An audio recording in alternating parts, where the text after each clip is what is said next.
Salut, salut, chers internautes, ici Lambert Kwasi. Je suis là pour vous apporter une information. C'est que le Bitcoin est en train de subir une chute vertigineuse depuis cette semaine.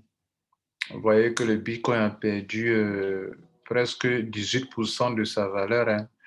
En 7 jours, le Bitcoin a perdu 17,85 $. Cela veut dire quoi? Si vous avez 100 $ dans votre compte, vous aurez perdu déjà 17,85 $, soit presque 18 $. Pour sur chaque 100 $, vous perdez euh, presque 18 $. Cela veut dire que celui qui a 1000 $ dans son compte aura déjà perdu 170 $ ou presque 180 $. Cela veut dire que celui qui a 10 000 $ dans son compte aura perdu 1794 $. Vous comprenez? Celui qui a 10 000 $ dans son compte aura perdu, regardez là, c'est venu à 18 $, 18%, donc il aura perdu 1 800 $. Alors, chers internautes, vous qui êtes dans les business avec des compagnies qui vous payent en Bitcoin, notez que cette semaine-là, beaucoup de compagnies vont faire des acrobaties et donc soyez avertis, ok? Soit elles vont prolonger un peu le délai de paiement, soit parce qu'elles vont perdre beaucoup d'argent, voilà. Si une compagnie a un stock de Bitcoin qui devrait lui servir à payer les gens et que le Bitcoin chute, regardez là, regardez ici, le Bitcoin était à, regardez, je vais cliquer dessus. Un Bitcoin qui était à, regardez ici, un instant, on va diminuer un peu la taille. Voilà, regardez ici, un Bitcoin qui était à 60 000 $. Regardez ici, c'était à 60 000 $. Non, c'est ici. Regardez ici. Pourquoi il prend là-bas? Non, c'est pas ce que je vais montrer.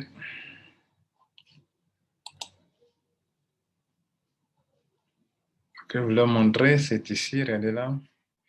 Quelque chose qui était à 60 000 $, qui chute à 48 000 $. Plus, il était à plus de 60 000 $, hein, regardez là.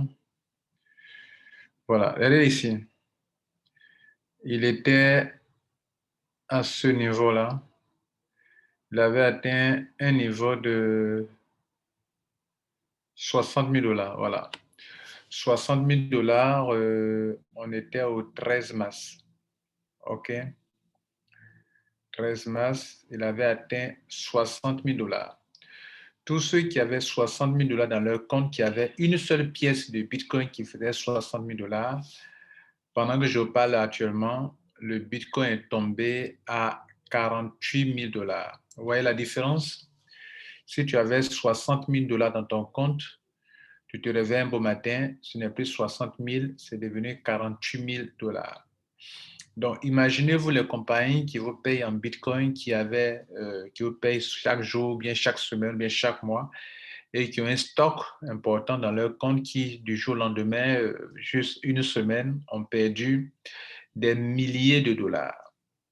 Alors, qu'est-ce qu'elles vont faire? D'autres vont attendre un peu, d'autres vont vous payer dans leur token ou bien vont trouver d'autres solutions. Attendez voir ça. C'était pour vous donner cette information-là. Donc, si une compagnie retarde son paiement, ce n'est pas forcément du scam, OK? Parce que d'autres, il suffit qu'une compagnie fasse quelque chose, c'est devenu scam. Voilà, je vous ai dit d'être prudent. De toute façon, tout peut arriver. Il y a beaucoup de forces extérieures qui peuvent influencer votre business. Et ça, soyez avertis. Alors, donc, c'était l'information du jour. Voilà, tous ceux qui ont de l'argent dans leur compte Bitcoin, vous voyez que ça a diminué, ça a perdu au moins 18%, presque 18% de sa valeur, comme on l'a vu tout à l'heure. Et donc, c'est l'information. Vous voyez, et donc, vous allez voir beaucoup de crypto-monnaies vont plonger. Mais ce n'est pas la première fois, on l'a vu ça plusieurs fois. Là, vous voyez tout ce qui est dans le rouge là. Quand le Bitcoin plonge, beaucoup plongent. Vous voyez, le rouge, tout en, presque en rouge, vous voyez. Tous ceux qui sont en rouge sont en train de plonger parce que le Bitcoin plonge. Voilà, le Bitcoin tient beaucoup de monnaie. Et quand ça plonge, beaucoup plongent. Vous voyez que la majorité des cryptos sont dans le rouge. Pourquoi? Parce que le Bitcoin est en train de plonger. Bien, par contre, même l'Ethereum qui, dans ces derniers temps, a pris un peu de valeur, l'Ethereum est un peu influencé quand même, voilà. Mais il tient un peu bon quand même. Voilà.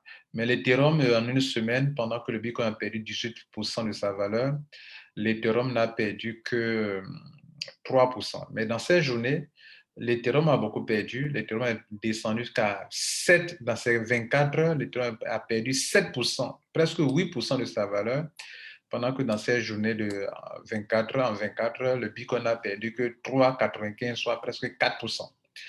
Voilà ce qu'il faut retenir, mesdames et messieurs. Et je crois que beaucoup de compagnies seraient mieux de payer en USDT. Une compagnie du nom de Maidacio paye ses membres en USDT. Je crois que c'est une très bonne idée parce que payer en Bitcoin, c'est pas... Non, pardon, c'est pas en Dogecoin, pardon, en USDT. Voilà, Maidacio paye en USDT et je crois que c'est une bonne idée. Voilà, mesdames et messieurs, ciao. C'était votre information. Rotralid informe, forme et coach. C'était votre petite information. À vous de savoir en fait usage ou bien si vous êtes dans des business, si on vous laisse des messages, sachez apprécier et ne paniquez pas pour rien. Notez que c'est parce que ça monte que ça descend. C'est parce que ça descend que ça monte. Voilà. Si ça ne descend pas, ça ne peut pas monter. Et c'est parce que ça monte aussi que ça descend. Voilà, c'est la vie. Le yin et le yang. Voilà, les deux, c'est l'autre face de la même monnaie, de la même pièce. Voilà, donc attends, comprenez comme ça la vie, quoi. Voilà, tout n'est pas haut, tout n'est pas bas. Ça monte, ça descend toujours. Voilà, ainsi est fait la vie. Ainsi est fait, ainsi la vie est faite. Voilà, ciao.